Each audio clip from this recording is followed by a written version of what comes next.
आज की रचना एक कहानी के रूप में है जो 7 दिसंबर 1995 को श्री गंगानगर से प्रकाशित होने वाले दैनिक सीमा संदेश में साहित्य संदेश के अंतर्गत प्रकाशित की गई थी। तो शुरू करते हैं आज की कहानी, नई शुरुआत। शेव करने के लिए जब गोमती बाबू दर्पण को सामने व्यवस्थित कर बैठे और दर्पण के गोमती बाबू को उसमें देखा, तब उन्हें पक्का यकीन हो गया कि वे बुढ़ा गए हैं। चांद पर 2-4 जिद्दी बाल वैसे ही चिपके नजर आ रहे थे जैसे खूब चलने वाले लोगों की पगडंडी पर भी घास की 2-4 पत्तियां। गालों की लटकी हुई मलाईदार चमड़ी भी ऐसी थैली की तरह दिखाई देती मानो उसके अंदर कुछ माल भरा हो, जबकि उनके अंदर कुछ नहीं था। उल्टे चमड़ी गालों की हड्डियों का साथ भी छोड़कर स्वच्छंद रूप से लटक गई थी। माल शब्द गोमती बाबू को नौकरी में आते ही आकर्षित करने लगा था। उन्हें याद है कि उन्होंने कभी किसी आदमी का काम पहले चक्कर में नहीं किया था। लोग रिरियाते, खुशामद करते, तब भी नहीं। तब गोमती बाबू खुद ही बोलते, भाई हमें यहाँ काम करने के लिए तो बैठाया गया है। पर भैया, उन्हें याद है कि किसी से भी माल लिए बिना उसका काम उन्होंने नहीं किया। वे कहते भी थे, भाई सरकार तो हमें यहाँ बैठने की तनख्वाह देती है, और बताओ हम यहाँ बैठते हैं कि नहीं। पर भैया काम, हाँ काम कराना है तो। फिर वे तर्जनी और अंगूठे का आपस में घर्षण करते और सामने वालों को संकेत करते। उन दिनों उन्हें लगता जैसे वे ही सरकार हैं और उनके दफ्तर में बैठने से ही वह चलती है।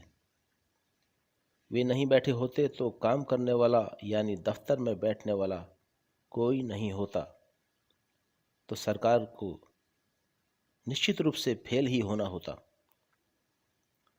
अरे छोड़ो भी शीशा, क्या 16 बरस की लड़की की तरह जब से इसमें थोपड़ा देखे जा रहे हो। बबुआइन बोली तो जैसे उनकी तंद्रा टूटी। वे वर्तमान में आ गए। उन्होंने प्राणायाम वाली एक लंबी सांस ली और दाढ़ी बनाने के सामान को इकट्ठा करके प्लास्टिक के डब्बे में डालने लगे। अरे अब कौन सा ऑफिस जाना है, सब्जी ही तो लानी है। ज़रा 10 मिनट बाद आ जाएगी तो कौन सी आफत आ रही है। उल्टा दोपहर बाद जाऊंगा तो सब्जी थोड़ा सस्ती मिल जाएगी। उन्हें रिटायर हुए 6 महीने हो गए थे। ये 6 महीने उन्होंने 6 साल की तरह काटे हैं। जिस दिन ऑफिस वालों ने विदाई पार्टी दी थी, चाय और मिठाई के साथ सूटकेस दिया था, वे सोचों में डूबे थे। अब मौज करेंगे, घर पर ठाठ मारेंगे। पर अब पार्टी में दिया गया सूटकेस भी उन्हें जैसे चिढ़ाता सा लगता, जैसे कह रहा हो, क्यों बड़ऊ, इस उम्र में मुझे लेकर कहाँ जाओगे। वैसे इन 6 महीनों में 8 चक्कर वे पेंशन ऑफिस के लगा चुके थे। अब उन्हें लगता कि कोई भी काम करने को तैयार ही नहीं है।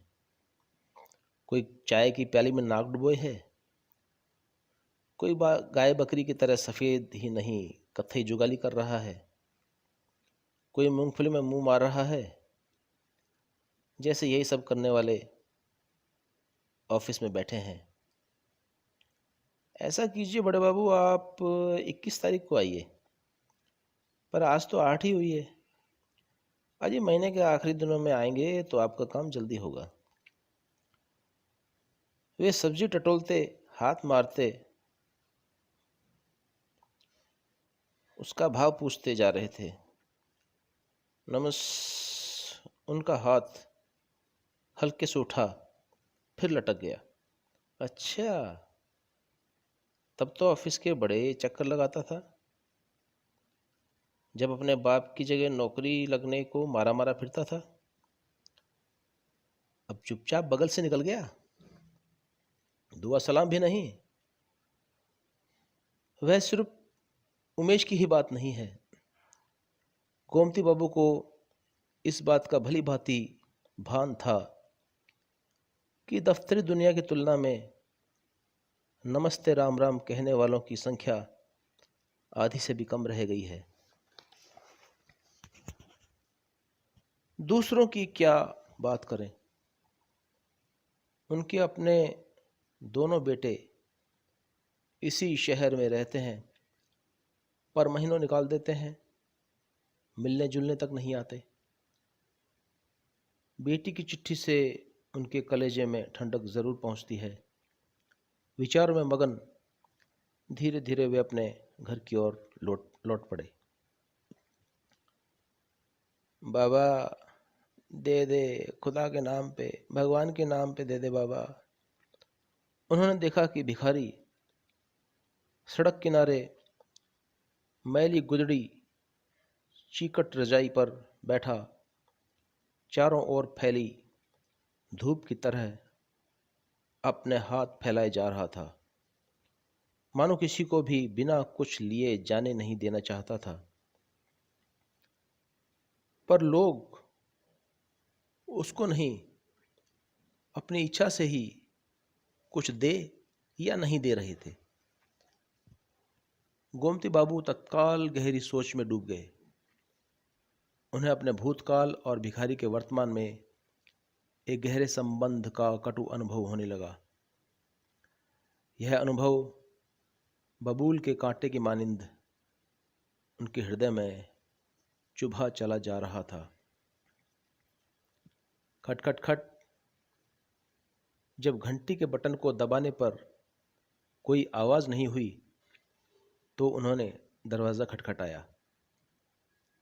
जब तक बबुआइन दरवाजा खोलने आई तब इसी बीच उन्होंने देखा कि दरवाजे के पास से गुजरने वाली नाली उफनने को है। वह पॉलीथीन की थैलियों से अटी पड़ी है। सामने पार्क में छोटे छोटे अधनंगे बच्चे रेत धूल में ही लोट पोट कर मस्ती कर रहे थे। वे जानते थे कि अच्छे घरों के बच्चे तो स्कूल गए हुए हैं। वे पार्क के पीछे वाली धक्का बस्ती के बच्चे ही तो हैं। उन्हें लगा कि इस दुनिया में उनके लिए करने को अभी तो बहुत काम है। क्या हुआ उसके लिए जो माल नहीं मिलेगा, मन का संतोष तो मिलेगा। वे अंदर जाकर एक फटा कपड़े का टुकड़ा लाए और बाहर दरवाजे पर आकर नेम प्लेट को साफ करने लगे। नेम प्लेट की गर्द उनके नाम को छिपा रही थी। गर्द साफ होते ही उनका नाम पट्टी पर साफ साफ उभर आया था।